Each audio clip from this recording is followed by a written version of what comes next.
Hello viewers, कैसे हैं आप सब। उम्मीद करता हूं कि आप सब बिल्कुल ठीक होंगे। तो आज मैं आपके लिए लेकर आया हूं एसक्यूएल का एक बहुत ही ज़्यादा इंपॉर्टेंट कॉन्सेप्ट जिसका नाम है नॉर्मलाइजेशन। भाई, अगर आप अच्छे डेवलपर बनना चाह रहे हो, अच्छे प्रोग्रामर बनना चाह रहे हो, तो आपने मेक श्योर करना है कि इस कॉन्सेप्ट को बहुत अच्छे से समझना है। और नॉर्मलाइजेशन के साथ साथ जिस तरह से हमें पता है कि इसकी तीन नॉर्मल फॉर्म्स भी हैं, जिस तरह first normal form, second normal form और थर्ड नॉर्मल फॉर्म, इन तीनों को हम आज के इस लेक्चर के अंदर डिटेल में क्या करेंगे, डिस्कस करेंगे। तो आपने मेक श्योर करना है कि इस वीडियो को एंड तक वॉच करना है ताकि आपको इसका कंप्लीट कॉन्सेप्ट समझ में आ सके। और भाई, इंटरव्यू के हवाले से भी ये जो कॉन्सेप्ट है नॉर्मलाइजेशन का और इसकी जितनी भी नॉर्मल फॉर्म्स हैं, उसके अंदर मतलब ये हॉट टॉपिक है। इंटरव्यू के अंदर लाजमी नॉर्मलाइजेशन से रिलेटेड सवाल किए जाते हैं। तो आपने मेक श्योर करना है कि इस वीडियो को एंड तक वॉच करना है। तो वीडियो को स्टार्ट करने से पहले एक छोटी सी रिक्वेस्ट कि अगर आप मेरे चैनल पे फर्स्ट टाइम आए हो और अभी तक आपने मेरा चैनल सब्सक्राइब नहीं किया तो चैनल भी सब्सक्राइब कर लो। इसके साथ साथ बेल का आइकन भी प्रेस कर लो, क्योंकि और भी बहुत सारी वीडियोस एसक्यूएल से रिलेटेड मैं अपने इस चैनल के ऊपर लेके आने वाला हूं। तो मैं हूं आपका सर मोहम्मद आदिल और अब हम अपना लेक्चर स्टार्ट करते हैं।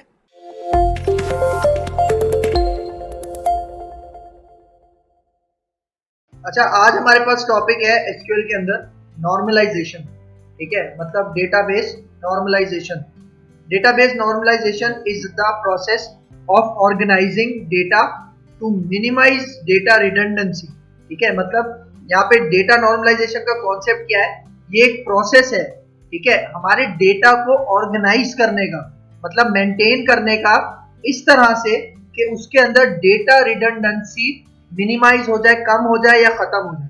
ठीक है, डेटा रिडंडेंसी का मतलब आपके पास डेटा डुप्लीकेशन या डेटा इनकंसिस्टेंसी, मतलब कि अगर आपके पास एक डेटा बार बार रिपीट हो रहा है, ठीक है, जो देखो यहाँ पे ये एक एल एक्स्ट्रा लगा हुआ है, which leads to data inconsistency. इसका मतलब कि जिस डेटाबेस में डेटा डुप्लीकेशन ज्यादा होगी ना, वहां पे क्या होगा, डेटा इनकंसिस्टेंसी होगी।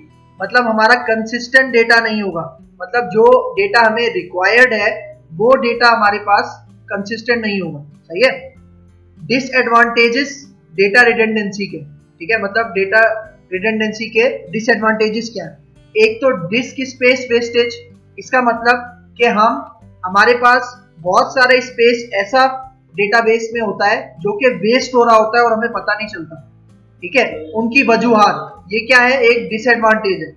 फिर है डेटा इनकंसिस्टेंसी और फिर है DML queries can become slow. अब ये डीएमएल क्यूरीज कौन सी होती है, देखो डीएमएल हमारे पास, अगर मैं आपको इसकी फुल फॉर्म यहाँ पे लिखूं, इसको हम कहते हैं डेटा मैनिपुलेशन लैंग्वेज। सही है, मतलब इसके अंदर ये हमारे पास एसक्यूएल के अंदर एक लैंग्वेज है, डेटा मैनिपुलेशन लैंग्वेज, जिसके अंदर हम इंसर्ट, अपडेट, डिलीट ये सारी क्यूरीज करते हैं। सही है, तो ये क्या कह रहा है, मतलब डेटा रिडंडेंसी का एक और डिसएडवांटेज क्या है कि जो डीएमएल क्यूरीज होती हैं, मतलब जिस तरह से अगर मैं यहाँ पे लिख दूं इंसर्ट, अपडेट, डिलीट, ठीक है, इस टाइप की जो क्यूरीज होती है वो स्लो हो जाती है अगर हमारे पास डेटा रिडंडेंसी हो हमारे डेटाबेस के अंदर। ठीक है, तो डीएमएल क्यूरीज क्या हो जाती है, स्लो वर्क करती है, स्लो हो जाती है। ठीक है, फिर यहाँ पे देखो database normalisation is a step by step process. There are 6 normal forms, मतलब हमारे पास नॉर्मलाइजेशन की कितनी फॉर्म्स है, 6। ठीक है, लेकिन मोस्टली हमारे पास कितनी यूज होती है, 3 यूज होती है, मतलब 3 तक, फर्स्ट, सेकेंड और थर्ड। सही है, देखो first normal form to 6 normal form. ठीक है, मतलब फर्स्ट से लेके हमारे पास फर्स्ट एनएफ से लेके 6 एनएफ, एनएफ का मतलब नॉर्मल फॉर्म। ठीक है, अब देखो आगे इसी पॉइंट में बता रहा है कि most databases are in third normal form, मतलब जो हमारे पास ज्यादातर हम डेटाबेस बनाते हैं और उसके अंदर जो रूल्स अप्लाई करते हैं वो कहां तक लिमिट होते हैं, थर्ड नॉर्मल फॉर्म तक लिमिट होते हैं। ठीक है, there are certain rules that each normal form should follow, मतलब हमारे पास 6 नॉर्मल फॉर्म्स है ना नॉर्मलाइजेशन की, तो हर एक नॉर्मल फॉर्म के अलग अलग रूल्स हैं। ठीक है, अब वो रूल्स क्या हैं इनको हम देखते हैं। सबसे पहले आ जाते हैं हम फर्स्ट नॉर्मल फॉर्म में। ठीक है, फर्स्ट नॉर्मल फॉर्म क्या कहता है, a table is said to be in first normal form, मतलब ये पॉइंट्स हैं, मतलब अगर ये पॉइंट्स आपके डेटाबेस के टेबल्स में मौजूद हैं, ठीक है, तो आप फर्स्ट नॉर्मल फॉर्म के अंदर अपना डेटाबेस रखे हुए हो। सही है, पहला पॉइंट क्या है, the data in each column should be atomic. Atomic का मतलब कि यहाँ पे देखो हमारे पास एक एग्जाम्पल है टेबल की, यहाँ पे देखो डिपार्टमेंट नेम है और एम्प्लॉय नेम है। अब देखो जो डिपार्टमेंट नेम है उसका नाम क्या है, आईटी, और इसके अंदर हमने क्या किया हुआ है, एक ही सेल के अंदर हमने मल्टीपल एम्प्लॉयज ऐड किए हुए। ऐसा हमें नहीं करना। यहाँ पे क्या लिखा हुआ है देखो, the data in each column should be atomic. Atomic का मतलब सिंगल, सही है। No multiple value separated by comma. देख रहे हो, मतलब ये अभी हमने क्या किया हुआ है, एक सेल के अंदर हमने 3 एम्प्लॉयज को ऐड किया हुआ है कॉमा से सेपरेट करके। इस तरह हम नहीं कर सकते। क्यों, ये देखो, it is not possible to select, insert, update and delete just one employee. सही है, मतलब अगर यहाँ पे मुझे फॉर एग्जाम्पल 3 एम्प्लॉयज है ना, मुझे सिर्फ अनस के ऊपर फॉर एग्जाम्पल कोई ऑपरेशन परफॉर्म करना है तो वो मैं नहीं कर सकता, इम्पॉसिबल है। सही है, तो मतलब अगर ऐसा कोई सेल है जिसके अंदर 3 एम्प्लॉयज ऐड किए हैं तो उसमें ना सेलेक्ट की क्यूरी चल सकती है, ना इंसर्ट, ना अपडेट, ना डिलीट। मतलब जो डीएमएल क्यूरीज हैं वो हमारे पास ऐसे सेल के ऊपर अप्लाई नहीं हो सकती। सही है, एक तो ये पॉइंट है फर्स्ट नॉर्मल फॉर्म का। फिर उसके बाद अब देखो यहाँ पे क्या किया हुआ है, मतलब यही जो हमारे पास ऊपर टेबल था ना जिसके अंदर मल्टीपल एम्प्लॉयज थे, इन्होंने क्या किया कि यहाँ पे मतलब एम्प्लॉय के अलग अलग ग्रुप्स बना लिए। फॉर एग्जाम्पल फर्स्ट रो में कितने एम्प्लॉयज थे, 3 थे यहाँ पे, उनको इन्होंने क्या किया, अलग अलग कॉलम में सेपरेट कर लिया। इसका मतलब कि फॉर एग्जाम्पल अगर कोई न्यू एम्प्लॉय आएगा तो हम उसके लिए एक अलग से कॉलम बनाएंगे, नहीं, ऐसा हमें नहीं करना। क्योंकि देखो, हम अगर टेबल को अपडेट करें ना वो सही है, वो तरीका, वो बेस्ट प्रैक्टिस है, लेकिन अगर हम टेबल के स्ट्रक्चर को बार बार अपडेट करें ये बेस्ट प्रैक्टिस नहीं है। सही है, क्यों, क्योंकि इसमें आप क्या कर सकते हो, अपना डेटा भी लॉस कर सकते हो। सही है, तो यहाँ पे इन्होंने क्या किया है, इस ये जो 3 डेटा थे ना आईटी डिपार्टमेंट में, फॉर एग्जाम्पल 3 एम्प्लॉयज किस डिपार्टमेंट में, आईटी डिपार्टमेंट में, इन्होंने क्या किया, अलग अलग कॉलम में डाल दिया। तो इस तरह भी आपने नहीं करना। देख रहे हो, नो रिपीटिंग कॉलम ग्रुप्स, मतलब आपने फॉर एग्जाम्पल अगर आपके पास 1000 एम्प्लॉयज आएंगे तो आप उनके लिए 1000 कॉलम बनाओगे, नहीं, ऐसा भी नहीं करना। ठीक है, फिर यहाँ पे देखो, the table does not contain any repeating column groups, यही बात जो मैंने अभी नीचे बताई। ठीक है, मतलब अगर आप चाहते हो कि आपका टेबल, आपका डेटाबेस फर्स्ट नॉर्मल फॉर्म में हो तो आपने इस तरह से भी काम नहीं करना, मतलब नो रिपीटिंग कॉलम ग्रुप्स। फिर तीसरा point, identify each record uniquely using primary की, मतलब आपके टेबल के अंदर क्या होना मस्ट है, प्राइमरी की होना मस्ट है। मतलब आपका जो एक रिकॉर्ड है ना, सही है, ये देखो यहाँ पे जो आपका एक रिकॉर्ड है इसको इसमें आपने आईडी भी ऐड करनी चाहिए जिसके अंदर प्राइमरी की लगी होना लाजमी है फर्स्ट नॉर्मल फॉर्म के अंदर।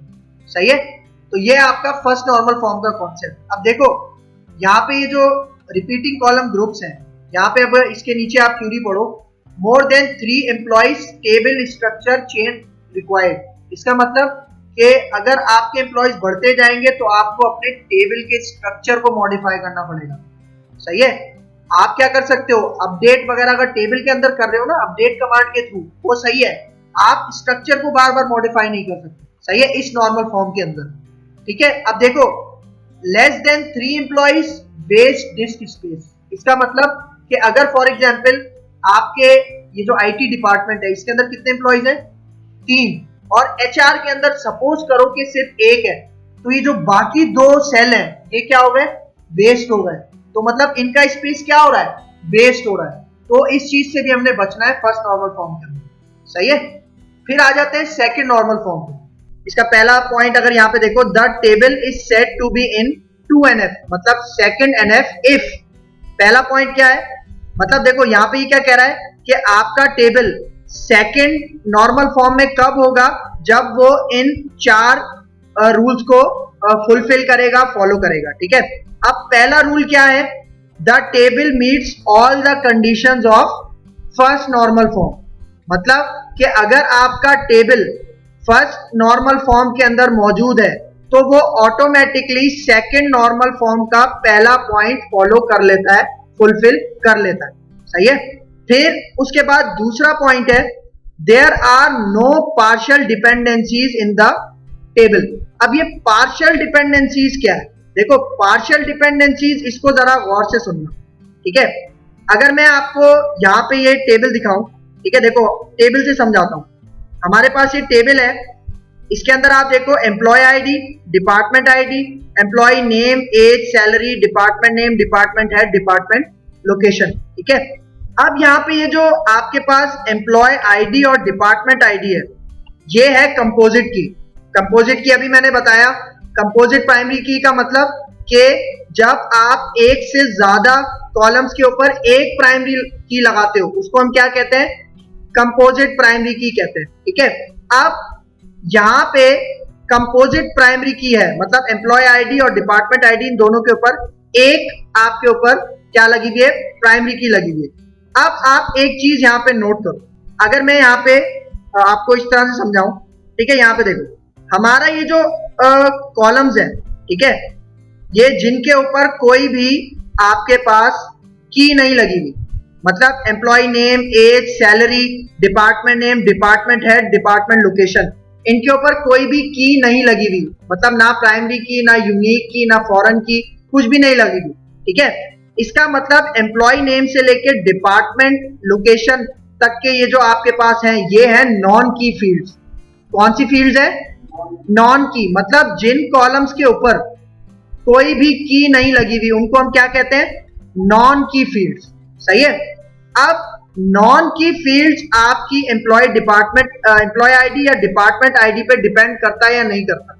फॉर एग्जाम्पल यहां पे आप ये देखो, अगर मैं आपको इस तरह से समझाऊं, ये जो एम्प्लॉय नेम वाला कॉलम है, फील्ड है, ये कौन से कॉलम के ऊपर डिपेंड करता है? एम्प्लॉय आईडी के ऊपर या डिपार्टमेंट आईडी के ऊपर?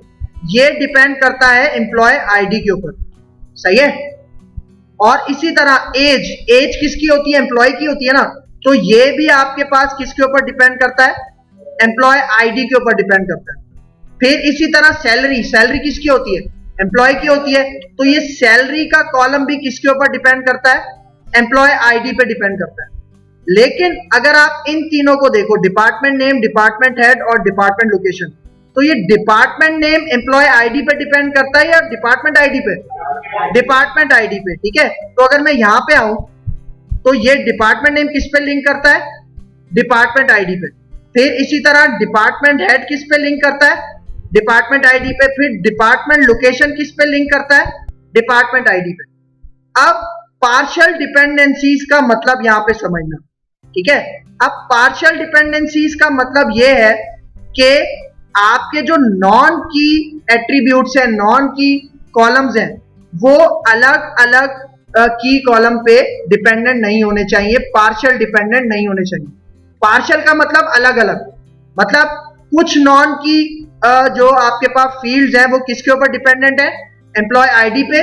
और कुछ नॉन की कॉलम जो हैं, जो फील्ड्स हैं, वो किस पे हैं? दूसरे कॉलम के ऊपर।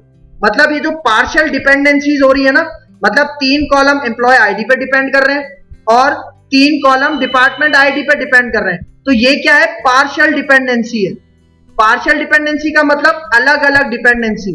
इसको हमें क्या करना है? रिमूव करना है, क्योंकि सेकंड नॉर्मल फॉर्म क्या कह रहा है? There are no partial dependencies in the table, ठीक है। मतलब अगर आपके पास यहां पे पार्शियल डिपेंडेंसीज किसी टेबल में हो रही है, तो आपने क्या करना है? उन टेबल्स को अलग कर देना है, 2 टुकड़ों में तोड़ देना है। फॉर एग्जाम्पल ये जो एम्प्लॉय आईडी है ना, इसके ऊपर कौन कौन से डिपेंड करते हैं? एम्प्लॉय नेम, एज और, तो आपने employee ID, employee name, age और सैलरी को क्या कर देना है? अलग टेबल बना देना है, सही है। फिर जो बाकी बच रहे हैं, department name, department head, department location, ये किस पे डिपेंड कर रहे हैं? डिपार्टमेंट आईडी पे। तो आपने इन दोनों को क्या कर देना है? अलग कर देना है, सेपरेट कर देना है। अगर पार्शियल डिपेंडेंसी आपके पास हो रही है तो, सही है। ये आपके पास किसका रूल है? सेकंड नॉर्मल फॉर्म का रूल है, सही है। तो अब अगर मैं यहां पे आऊं, ठीक है, इसको हम क्लोज करते हैं और नीचे आप देखो, मतलब पार्शियल डिपेंडेंसी हो रही है ना, तो यहां पे आप इसका पॉइंट देखो, यहां पे आप इसका पॉइंट देखो क्या कह रहा है? Partial dependency mean a non key attribute should not be partially dependent on more than one की एट्रीब्यूट, मतलब नॉन की एट्रीब्यूट आपके पास ये है ना। अब नॉन की एट्रीब्यूट एक से ज्यादा की एट्रीब्यूट पे डिपेंडेंट नहीं होने चाहिए, ये इसका पॉइंट है। सही है। तो अगर ऐसा हो रहा है, पार्शियल डिपेंडेंसी हो रही है, तो आपने क्या करना है, इस टेबल को दो टुकड़ों में डिवाइड कर देना है। ठीक है, अगर मैं अब नीचे जाऊं, यहां पे देखो, अब ये देखो, आप ये पहला टेबल देखो, ये कौन सा है, डिपार्टमेंट आईडी का। अब इसमें मैंने क्या किया, department ID, department name, department head, department location, इनका एक अलग से टेबल बना दिया। ठीक है, क्योंकि अब ये जो तीनों नॉन की हैं, मतलब नॉन की कॉलम्स कौन से हैं, डिपार्टमेंट नेम, डिपार्टमेंट हेड और डिपार्टमेंट लोकेशन। अब ये की मतलब की एट्रीब्यूट के ऊपर डिपेंडेंट है। सही है। तो ये आपके पास किस फॉर्म में आ गया, सेकंड नॉर्मल फॉर्म में आ गया। फिर इसी तरह यहां पे देखो, जो एम्प्लॉय नेम, जेंडर, सैलरी और ये जो डिपार्टमेंट आईडी था, अब ये आपके पास किसके ऊपर डिपेंडेंट है, एम्प्लॉय आईडी, जो कि की एट्रीब्यूट है, की फील्ड। की फील्ड मतलब जिसके पास प्राइमरी की है, और एम्प्लॉय नेम और जेंडर, सैलरी, ये कौन से हैं, नॉन की एट्रीब्यूट है। एट्रीब्यूट का मतलब कॉलम। देखो मैंने दो नाम यहां पे लिए हैं, एट्रीब्यूट भी कह रहा हूं मैं कॉलम को, और फील्ड भी कह रहा हूं। ठीक है, सही है, क्योंकि पार्शियल डिपेंडेंसी नहीं होनी चाहिए। मतलब कुछ कॉलम्स आपके पास एक की एट्रीब्यूट पे डिपेंड करें और कुछ कॉलम्स आपके पास दूसरी की के ऊपर डिपेंड करें, ऐसा नहीं होना चाहिए। अगर ऐसा है तो आपने सेकंड नॉर्मल फॉर्म में लाने के लिए क्या करना है, इस तरह से दो टेबल्स के अंदर इनको ब्रेक कर देना। ठीक है, तो जैसे ही आप ब्रेक करोगे तो ये दोनों टेबल्स किस नॉर्मल फॉर्म में आ जाएंगे, सेकंड नॉर्मल फॉर्म में आ जाएंगे। ठीक है, ये पॉइंट है। फिर इसके बाद अब थर्ड पॉइंट। अब थर्ड पॉइंट यहां पे क्या कह रहा है, गौर से देखना, move redundant data to a separate table. Redundant data मैंने अभी बताया, वो डेटा जो डुप्लीकेट है। फॉर एग्जाम्पल अगर आप इस टेबल में आओ, ये वाला टेबल पहला, अगर आप इस टेबल में देखो तो ये जो डिपार्टमेंट नेम, डिपार्टमेंट हेड और डिपार्टमेंट लोकेशन है, इसमें आप देखो हमारे पास दो ही डिपार्टमेंट है बस। देख रहे हो कौन सा, आईटी और एचआर। अब जाहिर बात है आईटी है तो उसका डिपार्टमेंट हेड भी एक होगा और उसकी डिपार्टमेंट लोकेशन भी एक होगी। सही है। लेकिन अब आप ये चीज नोट करो कि जो आईटी, एचआर और ये जो डिपार्टमेंट हेड के नेम्स है और जो उनकी लोकेशन है, वो बार बार क्या हो रही है, रिपीट हो रही है। मतलब आप सपोज करो कि ये मेरे पास टेबल है ना, अगर इस टेबल के अंदर 5000 एम्प्लॉइज हैं, मेरे टेबल में 5000 एम्प्लॉइज हैं, उसमें से 2500 एम्प्लॉइज आईटी डिपार्टमेंट में और 2500 एम्प्लॉइज एचआर के डिपार्टमेंट में है, ह्यूमन रिसोर्स के डिपार्टमेंट में। ठीक है, तो अगर फॉर एग्जाम्पल मुझे यहाँ पे आईटी डिपार्टमेंट का हेड चेंज हो गया, फॉर एग्जाम्पल अरसलान है, अरसलान छोड़ के चला गया, डिपार्टमेंट हेड उसकी जगह आ गया सूफियान। सही है। तो सूफियान, अगर मुझे यहाँ पे डिपार्टमेंट हेड अपडेट करना है, तो आप देखो मुझे टेबल के अंदर 2500 रोज अपडेट करनी पड़ेंगी। देख रहे हो, और ये गलत है। मतलब ये आपके पास ऑर्गेनाइज टेबल की एग्जाम्पल नहीं है। ठीक है, क्योंकि देखो अगर फॉर एग्जाम्पल यहाँ पे लोकेशन अगर चेंज करनी पड़े, तब भी मुझे कितने चेंज करने पड़ेंगी, रोज को अपडेट करना पड़ेगा, 2500 रोज को अपडेट करना पड़ेगा। तो ये तो सही नहीं है ना। तो अगर आपके पास ऐसा डेटा जो कि बार बार रिपीट हो रहा है, आप उसे क्या करोगे, सेपरेट टेबल के अंदर ले जाओगे। अब इसी तरह यहां पे भी देखो, ये वाला टेबल है ना, मतलब ये जो तीन कॉलम्स हैं, इसमें डेटा बार बार रिपीट हो रहा है ना, तो इनको उठा के मैं क्या कर दूंगा, एक अलग से टेबल बना दूंगा जिसका नाम क्या रख दूंगा, डिपार्टमेंट टेबल। अब आप देखो ये चीज बहुत नोट करने वाली बात है। अब अगर डिपार्टमेंट हेड छोड़ के गया है, सही है, तो ये जो अरसलान है इसकी जगह सूफियान आ गया फॉर एग्जाम्पल, तो मुझे सिर्फ यहीं पे अपडेट करना है, 2500 रोज को अपडेट नहीं करना। सही है। अब देखो मैंने यहां पे क्या किया, जब मैं इस टेबल को, मतलब इस टेबल में क्या हो रहा है, डेटा डुप्लीकेशन हो रही है, तब भी मैं क्या करूंगा,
एट्रीब्यूट्स को एक साथ फुलफिल कर रहा है, तो वो कौन से टेबल के अंदर है?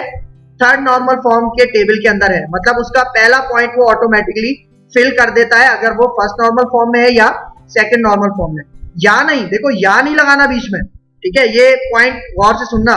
अगर आपका टेबल फर्स्ट नॉर्मल फॉर्म और सेकंड नॉर्मल फॉर्म दोनों के अंदर है, तब वो थर्ड नॉर्मल फॉर्म का पहला पॉइंट सक्सेसफुली कवर कर लेगा, ठीक है, ये चीज है। फिर इसका दूसरा point, the table should not have transitive dependencies in them. इससे पहले सेकंड नॉर्मल फॉर्म में पार्शियल डिपेंडेंसीज का कीवर्ड था, वर्ड था, अब यहाँ पे ट्रांजिटिव डिपेंडेंसीज। तो अब ट्रांजिटिव डिपेंडेंसी आप समझो यहाँ पे, ठीक है। हमारे पास ये टेबल है, फॉर एग्जाम्पल इसको भी आपको उसी तरह से समझाता हूँ, ठीक है। देखो हमारे पास एक ये टेबल है, ठीक है। अब इसमें जो की एट्रीब्यूट है वो कौन सा? Employee ID. बाकी सारे क्या है? नॉन की एट्रीब्यूट है, सही है। Employee name, gender, salary, annual salary और डिपार्टमेंट आईडी। देखो डिपार्टमेंट आईडी को अभी मैंने कुछ भी नहीं बनाया हुआ, सही ना, ये बात मैं आपको बताता चलूं। अब यहाँ पे देखो एम्प्लॉय नेम किसके ऊपर डिपेंड करता है? एम्प्लॉय आईडी के ऊपर, मतलब ये नॉन की एट्रीब्यूट इस की एट्रीब्यूट पे डिपेंड करता है। इसी तरह जेंडर भी किस पे डिपेंड करता है? एम्प्लॉय आईडी पे डिपेंड करता है। इसी तरह सैलरी भी किस पे डिपेंड करता है? एम्प्लॉय आईडी पे डिपेंड करता है। लेकिन अब एनुअल सैलरी देखो, एनुअल सैलरी किस पे डिपेंड करता है? सैलरी के ऊपर डिपेंड करता है, क्योंकि एनुअल सैलरी हम किसके थ्रू निकालते हैं? सैलरी के थ्रू निकालते हैं। एनुअल सैलरी का मतलब सालाना, मतलब अगर एक मंथ में उसकी सैलरी है 45,000, तो एनुअल सैलरी उसकी कितनी बन रही है? ये बन रही है। लेकिन ये जो एनुअल सैलरी है डिपेंड किस पे कर रही है? सैलरी पे डिपेंड कर रही है। अब ट्रांजिटिव डिपेंडेंसीज का मतलब ये है कि ऐसा नॉन की एट्रीब्यूट किसी दूसरे नॉन की एट्रीब्यूट पे अगर डिपेंडेंट है, तब आपने उसको अपने टेबल से रिमूव कर देना है, सही है। मतलब आपके टेबल के अंदर जितने भी नॉन की एट्रीब्यूट्स हैं वो सिर्फ एक की एट्रीब्यूट पे डिपेंड करने चाहिए। अगर आपका कोई ऐसा नॉन की एट्रीब्यूट दूसरे नॉन की एट्रीब्यूट पे डिपेंडेंट है, तब इसका मतलब है कि वो थर्ड नॉर्मल फॉर्म में नहीं है। अगर आप थर्ड नॉर्मल फॉर्म में लाना चाहते हो तो आप क्या करोगे? ये जो सैलरी और एनुअल सैलरी वाले कॉलम्स हैं, इनको इस टेबल से क्या कर दोगे? रिमूव कर दोगे और सेपरेट टेबल में ले जाओगे, सही है। तब आप क्या कर लोगे? थर्ड नॉर्मल फॉर्म के इस पॉइंट को फॉलो कर लोगे, सही है, ठीक है।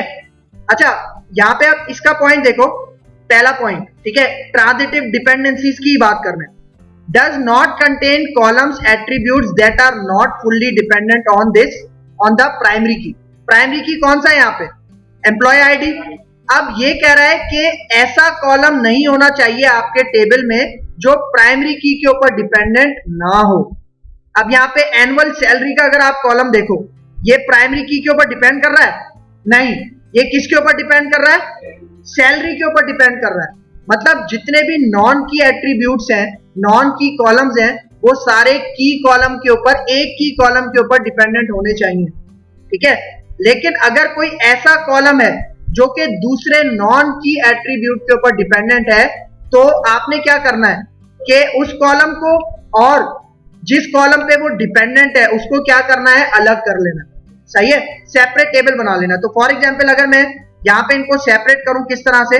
मैं इन दोनों को कॉपी करता हूं, ठीक है, और एक यहाँ पे न्यू फाइल में जाता हूं और यहाँ पेस्ट कर देता हूं। अब देखो यहाँ पे सैलरी और एनुअल सैलरी को मैंने क्या कर दिया, यहाँ से फॉर एग्जाम्पल मैं यहाँ से इसको डिलीट भी कर देता हूँ, ठीक है। यहाँ पे आता हूँ, डिलीट कॉलम्स, ठीक है, तो देखो वो कॉलम चले गए। तो इसका मतलब यहाँ पे अब ये जो मेरा टेबल है ये किस फॉर्म में आ गया? थर्ड नॉर्मल फॉर्म में आ गया, ठीक है। और यहाँ पे अब ये वाला जो था जिनको मैंने अलग कर लिया, सैलरी और एनुअल सैलरी को, अब अगर आपने इन दोनों के दरमियान क्या बनाना है? रिलेशनशिप बनाना है। तो आप क्या करो, यहाँ पे फॉर एग्जाम्पल ये एम्प्लॉय आईडी है ना, इसको आप बना लो प्राइमरी की, ठीक है, और फिर यहाँ पे एक और आप कॉलम ऐड करवा लो, फॉर एग्जाम्पल यहाँ पे कॉलम ऐड करवा लो और इसका नाम आप रख दो एम्प्लॉय आईडी, और आप इसको क्या बना दोगे? फॉरेन की बना दोगे। तो इस तरह से क्या होगा? इन दोनों का रिलेशनशिप भी आपस में क्या रहेगा? मेंटेन रहेगा, सही है, ठीक है। तो यहाँ पे इसको मैं कंट्रोल Z करके वापस ले आता हूं। तो यहाँ पे यही कह रहा है। अब बी पॉइंट देखो इसका, if N attribute can be determined by another non key attribute, it is called transitive dependency. मतलब अगर एक नॉन की एट्रीब्यूट दूसरे नॉन की एट्रीब्यूट के ऊपर डिपेंड कर रहा है तो ये क्या कहलाएगी, ट्रांजिटिव डिपेंडेंसी कहलाएगी। और ट्रांजिटिव डिपेंडेंसी आपके थर्ड नॉर्मल फॉर्म में अलाउड नहीं है। तो आपने क्या करना है, उसको अलग से टेबल में कर लेना है, मतलब उसका टेबल सेपरेट कर देना, ये पॉइंट है। फिर यहाँ पे देखो, to make it simpler every non key attribute should be determined by the key attribute only. मतलब कि अगर यहां से मैं ये दो कॉलम्स हटा दूं, मतलब सैलरी और एनुअल सैलरी, तो जितने भी कॉलम्स बचेंगे वो नॉन की एट्रीब्यूट होंगे और वो डिपेंड किस पे करेंगे, एक की एट्रीब्यूट पे डिपेंड करेंगे जो कि है एम्प्लॉय आईडी। सही है, ये पॉइंट है। फिर सबसे last point, if a non key attribute can be determined by another non key attribute it needs to put into another table. मतलब अगर एक कॉलम, एक नॉन की एट्रीब्यूट दूसरे नॉन की एट्रीब्यूट पे डिपेंडेंट है तो उन दोनों कॉलम्स को आपने क्या कर देना है, अलग टेबल में लेके जाना है, ठीक है। और उसके बाद अगर आप प्राइमरी की फॉरेन की का रिलेशनशिप बनाना चाहो तो वो आपके ऊपर डिपेंड करता है। सही है, ठीक है। मतलब वो प्राइमरी की फॉरेन की वाला इसके रूल के अंदर नहीं है, सही है, वो सेकंड नॉर्मल फॉर्म के रूल में था। लेकिन अगर फिर भी आप बनाना चाह रहे हो तो आप क्या कर सकते हो, जिस तरह मैंने अभी बताया, यहाँ पे ये जो एम्प्लॉय आईडी है इसको प्राइमरी की बनाओ और यहाँ पे जो एम्प्लॉय आईडी है उसको क्या बना लो, फॉरेन की बना लो। तो इस तरह से रिलेशनशिप भी मेंटेन रहेगा और आपका जो टेबल है वो तीनों नॉर्मल फॉर्म्स को भी फॉलो करेगा, थर्ड नॉर्मल फॉर्म को भी फॉलो करेगा। सही है, तो ये आपके पास इसका कॉन्सेप्ट है।